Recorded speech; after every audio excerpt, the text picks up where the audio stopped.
el verdadero motivo por el que la NASA no está yendo a Marte y a la Luna aún. La Agencia Espacial Estadounidense siempre se proyectó planes de proseguir la exploración a la Luna y de enviar astronautas para la época de los 80. Sin embargo, para el día de hoy ninguna de estas ambiciones espaciales se ha concretado al nivel que se pensaba en ese momento.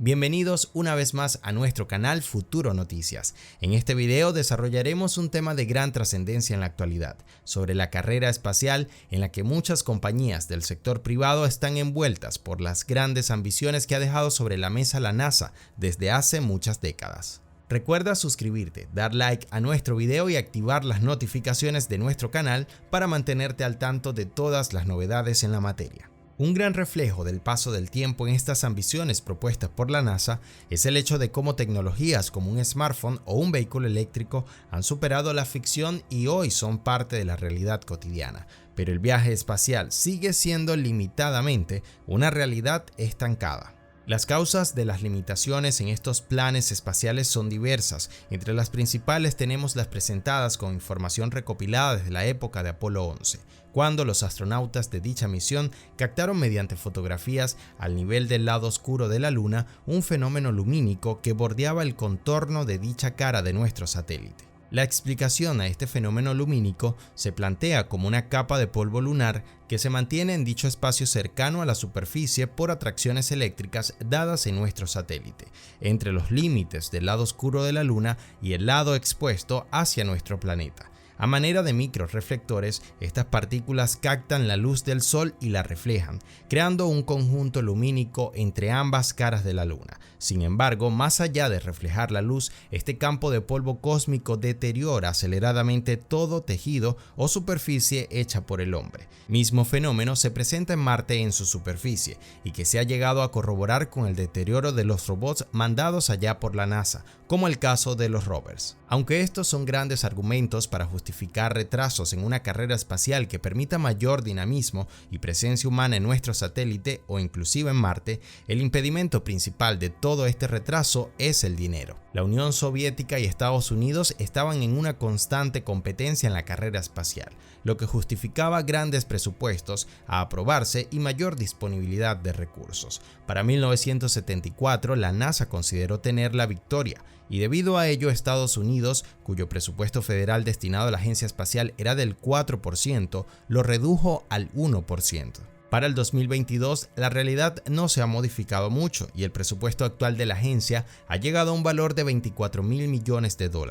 Entre esto y el costo del proyecto de transbordadores ya cancelado, ha propiciado que la NASA priorice un vehículo que tenga buen historial en la agencia, así como una trayectoria ya corroborada de su rendimiento. Por ello se plantea el uso del cohete Saturno V, una tecnología de 60 años pero cuyo rendimiento no le permite ser descartado como una opción a considerar. Es un cohete cuya envergadura oscila 111 metros de altura. El empuje de la primera fase de sus motores es de 34.5 millones de newtons. Pero lo que es de considerar de este cohete son sus estándares de rendimiento, más no el construir uno desde cero nuevamente. Las plantas que los llegaron a crear ya no existen, es una tecnología que requiere de modernización y su fabricación es prácticamente imposible en un corto plazo, dado el hecho de que se compone de millones de piezas. Actualmente la NASA está creando un nuevo cohete cuyo nombre desborda de creatividad, llamado Sistema de Lanzamiento Espacial, el cual llevaría a la nave espacial Orión para misiones a la Luna y en un posible futuro a Marte. Orión es una nave cuya envergadura es de 8 metros de largo y 5 de diámetro.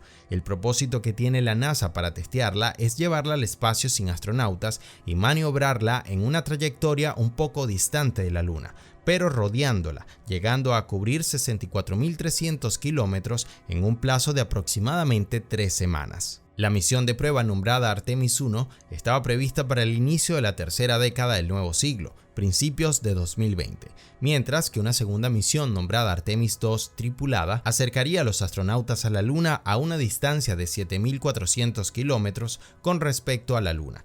Esta última duraría un plazo estimado de 10 días. Es la misión Artemis 3 la que tiene pensado el alunizaje sobre nuestro satélite.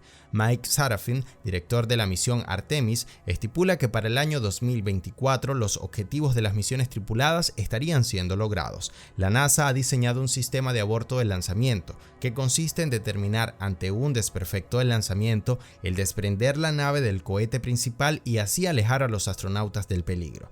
Todo el sistema apoyado por unos cohetes de escape, suponiendo que todo se desarrolle como es de esperarse, ya sea en las misiones no tripuladas como en las tripuladas. Orión al regreso va a alcanzar la entrada a la Tierra, con velocidades de 40.200 km/h. Esto representa un alza térmica en el fuselaje de la nave que es amortiguado por un escudo térmico de 5 metros de diámetro, con una tolerancia térmica en teoría del 50% de lo que es la temperatura del Sol.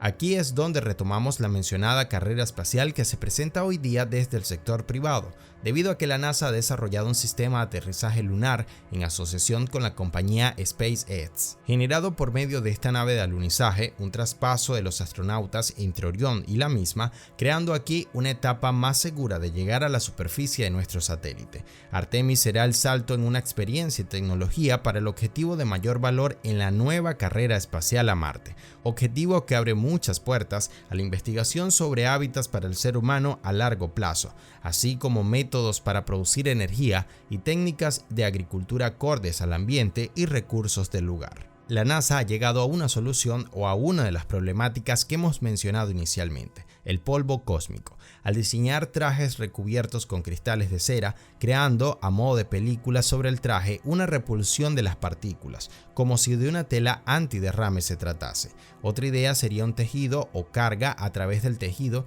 que generase una repulsión de cargas hacia el exterior, evitando que las partículas queden adheridas al tejido y lo terminen deteriorando. El mayor problema que presentan los astronautas es el efecto de una gravedad mínima y la repercusión de esto sobre sus cuerpos. Sin una ejercitación constante, se acelera la atrofia muscular, el tejido óseo se reduce, el corazón como bomba cardíaca empieza a fallar y la resistencia vascular se altera. La repercusión en la masa cerebral también es de considerar, principalmente en las áreas motoras, ubicadas en la región prefrontal y en los lóbulos parietales del cerebro. Los datos recopilados de astronautas que han pasado largos plazos de tiempo en la Estación Espacial Internacional sugieren que el ejercicio intenso, al menos de 2 horas por día, frena un poco la pérdida muscular y el deterioro óseo. Aún así, no lo inhibe, y el mayor problema que persiste es el desgaste cardíaco de un corazón que bombea sangre a gravedad cero. Una forma de revertir este desgaste fisiológico que presentan los astronautas ante largos periodos de tiempo en el espacio sería con la creación de naves que permitan recrear un ambiente con gravedad, algo que escapa de toda objetividad en cuanto a gastos y tecnologías del presente. Hasta este punto no se ha hecho mención de algo que fuera de todo traje o entrenamiento somos completamente vulnerables a ello: la radiación cósmica. En el planeta Tierra, tanto la atmósfera como la magnetosfera repelen esta radiación cósmica que es nociva para el ser humano, pero en nuestro satélite o en Marte estaríamos completamente expuestos a los efectos nocivos de esta radiación. Sumado a lo anterior, investigaciones recientes indican que la superficie de Marte tiene compuestos percloratos, que son definitivamente perjudiciales para todo ser vivo. En cada perspectiva que se vea, viajar por el espacio y estar en otro planeta representan grandes riesgos, grandes adversidades y muchos retos por superar. Estos retos, si se monetizan, representarían que a razón de una misión con humanos a Marte, se financiarían 40 misiones con robots al planeta rojo. En este punto, la NASA justifica la inversión y el tiempo en amortiguar los principales riesgos, por el hecho de que un hombre pensante es mejor que un robot en la investigación de nuestro satélite y del planeta rojo. Teniendo toda esta información al alcance de tu mano, déjanos tu respuesta en la cajita de comentarios. No olvides darle like y suscribirte a nuestro canal. Dale click a estos 2 videos que te dejamos por aquí. Hasta la próxima.